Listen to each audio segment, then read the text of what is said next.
Laboratoriyada ümumi müayinələr dedikdə, sidiyin ümumi müayinəsi, nəcisin ümumi müayinəsi, qanın müayinələri, hematoloji müayinələr, bəlğəmi müayinəsi, spermogrammanın müayinəsi və s.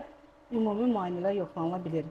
Və çox vaxt ümumi müayinələr mikroskoplar altında yoxlanılır. Mikroskop 400 dəfədən 40 min dəfəyə qədər bizim böyüdülmüş hüceyrələri görməyimizdən ibarətdir və bu hüceyrələri görməkdən ötəri biz çox vaxtı sadə natri xlor məhlulundan istifadə edirik, yəni normal fizioloji məhluldan istifadə edirik və yaxud qələvi məhlullarından və yaxud rənglənmiş materiallardan istifadə edirik.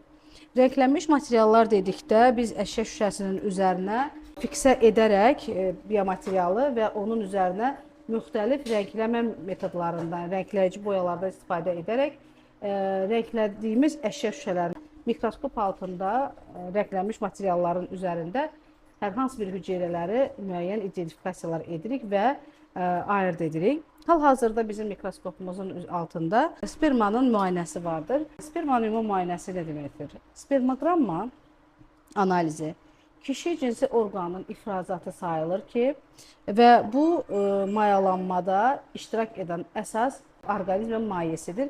Və bu maye içərisində milyonlarla spermatozoidlər yerləşir ki, bu spermatozoidlərin hərəkətinə görə onlar 4 müxtəlif hissəyə bölünürlər. Sağlam spermatozoidlər var ki, bunlar mayalanma üçün tam aktivdirlər, sağlamdırlar və bizi əsas önəm daşıyan vacib bir hissəsi xəstə hüceyrələrimizin tapılmasıdır.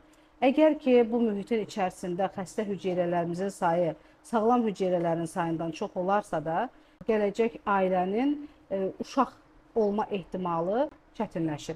Və buna görə də biz androloqlar üçün, uroloqlar üçün daha dəqiq müayinələrin içərisində spermogrammanın ümumi müayinəsinin və onun təhlilinin daha dəqiq metodlarını verməliyik. Mikroskoplarımız gördüyünüz kimi böyük binokulyar mikroskoplardır və bu mikroskoplar altında biz bunu araşdırarkən tək gözümüzlə deyil, onları kompüterlara həkk edərək dönə-dönə baxa bilirik ki, bu video görüntülərimizin ki, hansı ki həkk olunur və bunları biz sonradan da dəfələrlə izləyə bilər və yaxud da müxtəlif həkimlərlə bunları müzakirə edə bilər və müayinələrimizi daha dəqiqləşdirmək mümkündür ki, bundan.